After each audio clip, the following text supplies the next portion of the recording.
E aí pessoal, bem-vindos a mais um vídeo aqui no canal. Não vou nem perguntar se tá tudo bem, porque não está tudo bem, né? A pergunta que eu faço pra vocês é: quem conseguiu assistir todo o julgamento ontem do Bolsonaro? Eu não consegui assistir, eu já vou logo respondendo.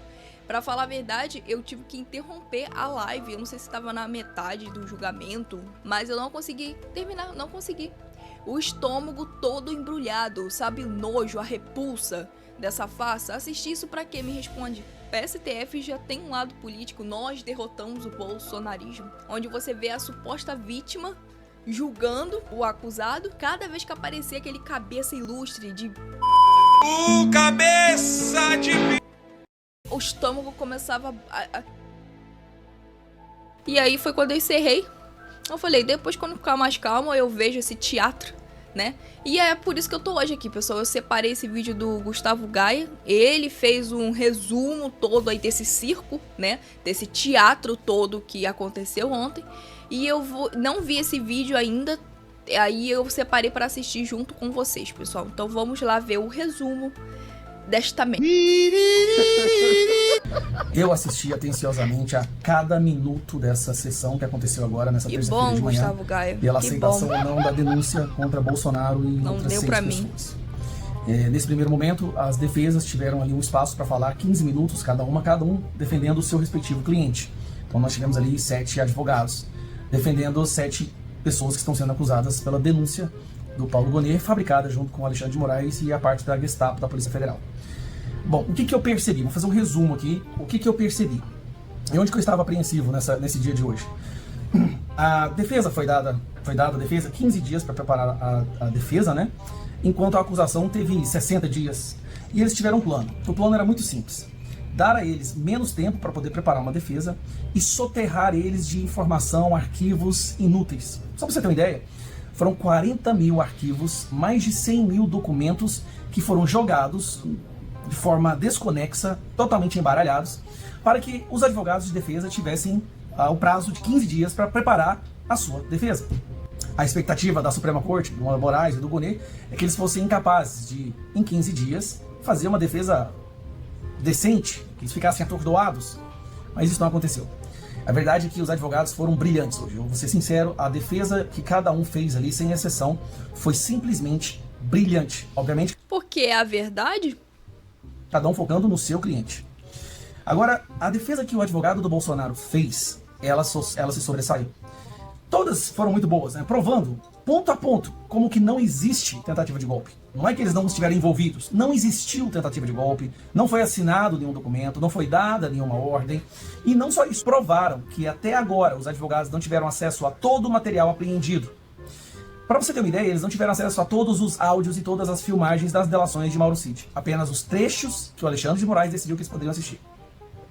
Então eles falam que eles estão lutando contra os melhores momentos da acusação, mas eles não podem ter os melhores momentos da defesa, que é onde eles podem tirar trechos de conversas dos acusados, dos seus clientes, e mostrar que a defesa está mentindo. O que será, né? Isso por si só deveria anular o julgamento. Só isso deveria ser o bastante para anular o julgamento. Augusto Heleno Ribeiro, Jair Messias Bolsonaro, Mauro César Barbosa Filho, Paulo Sérgio Nogueira de Oliveira e Walter Souza Braga Neto. A presidência da primeira turma agendou as sessões extraordinárias.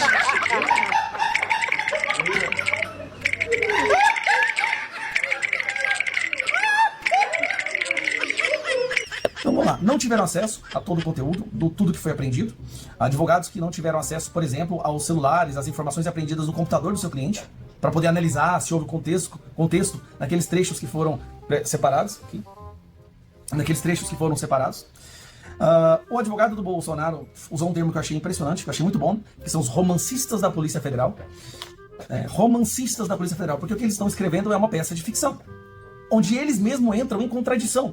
Um advogado mostrou claramente que o PGR, o Gonet, ele entra em contradição quando ele faz uma acusação para uma pessoa, mas logo na frente, na mesma peça, ele fala que aquela pessoa não participou de tal reunião ou que aquela pessoa não tem nada a ver com aquela decisão. E o advogado falou uma coisa que é interessante: eu não preciso apresentar provas para os meus clientes. A peça de acusação é a prova de inocência. As contradições... Não virou piada? Vou pegar um táxi, só não conseguiu efetuar por causa do táxi. Cara... Ai, meu A própria Deus. peça de acusação, elas são bastantes para inocentar os clientes. Aí vem um detalhe que eu achei interessante. Não encontraram, na peça de acusação, não há nenhuma conexão entre os acusados e o 8 de janeiro. Zero, absolutamente nenhuma. A coluna vertebral de toda acusação é a delação do Mauro Cid, que teve 11 versões. E a última que eles aceitaram foi depois que ele foi ameaçado, e ameaçado de prender o pai, esposa e filha. Isso mesmo, pai, esposa e filha foram houve uma ameaça de perseguição através do judiciário do Alexandre de Moraes, e aí ele deu a versão que estava corroborando com a Polícia Federal, ou seja, foi invertido. Não é a delação ser feita e a Polícia Federal buscar as provas, não. A Polícia Federal chegou com a narrativa e o Mauro Cid simplesmente confirmou a narrativa da Polícia Federal. Tu sabe quanto um programador vai poder ganhar por mês em 2025? Então acompanha aqui comigo. O salário médio de um...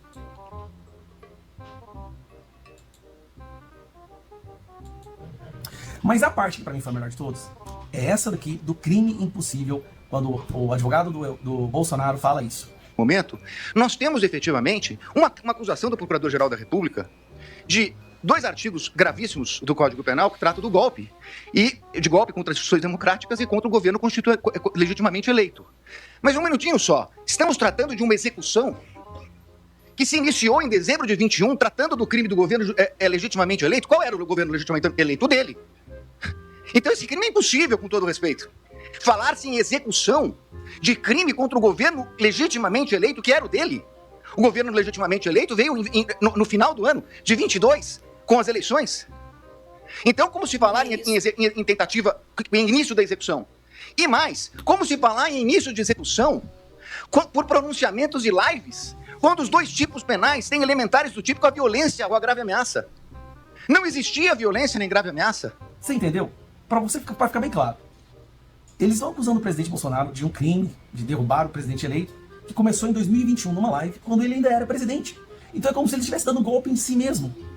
Isso também por si só deveria ser bastante. Gente, nós estamos falando aqui do momento mais vergonhoso, do nível mais baixo que a Suprema Corte Brasileira já chegou. Sinceramente, esse dia de hoje entra para a história como a maior vergonha que a Suprema Corte já passou em toda a sua história. Eu fico imaginando os antepassados, né, os anteriores ministros do STF, se eles pudessem ver isso agora. Enfiar a vergonha que cara na terra em ver o que a corte se transformou. E um detalhe que eu reparei. Boa parte da acusação contra o Bolsonaro envolve liberdade de expressão. Vou te explicar por quê. Eles estão falando que devido a uma live que o Bolsonaro fez em 2021, acarretou nas manifestações do 8 de janeiro, quando ele incitou as pessoas a desacreditar das urnas e tudo mais. Então, peraí. Então, a fala do presidente Bolsonaro incitou pessoas quase 2 anos depois, a irem para as ruas e fazer vandalismo? Então eles querem condenar ele por um golpe por causa da fala dele, que causou uma consequência 2 anos depois para um grupo de pessoas da esplanada dos ministérios? 2 anos depois. É uma tentativa, mais uma vez, de responsabilizar a fala por atos criminosos. Então vamos supor, para você entender, se você grava um vídeo falando que você está indignado com o Lula, porque por causa do Lula os preços dos alimentos estão subindo, e daqui a uma semana alguém jogar um ovo na cabeça do Lula, você jogou ovo na cabeça do Lula. Você é responsável por esse ato antidemocrático de jogar um ovo na cabeça do Lula, porque em um momento você mostrou indignação pelas ações do presidente da República. Bolsonaro mostrou indignação com as ações do TSE, do STF, a população se rebelou 2 anos depois, ele é o culpado de tudo. Surreal o que está acontecendo no nosso país. Mas para concluir, esse é o resumo, tá? Foi um momento de vergonha. Eu vejo que eles destruíram a acusação, o STF saiu dessa espancado, eles devem estar agora almoçando, preocupados. Obviamente o voto a gente já sabe, é tudo um teatro, não há justiça. Não, mas que foi bom eles ali, Moraes, tendo que ouvir as pessoas destruindo tudo que ele fala para a imprensa e não tem ninguém para rebater, vale por si só. Então eu recomendo, se você quiser, tiver tempo, assista tudo, porque é o momento mais baixo da Suprema Corte Brasileira. E é isso aí, pessoal. O Gustavo Gaia resumiu bem, né, o julgamento. Eu vou ainda me preparar psicologicamente, né, pra quando vier o cabeça de ovo falar, né, eu aguentar, porque dá nojo. Eu vou falar, dá nojo. Mas deixem aqui nos comentários, pessoal. Vocês conseguiram assistir tudo, vocês vão assistir o julgamento completo, deixem aqui nos comentários, tá bom? E é isso aí. Eu encontro vocês no próximo vídeo, se Deus quiser. Tchau!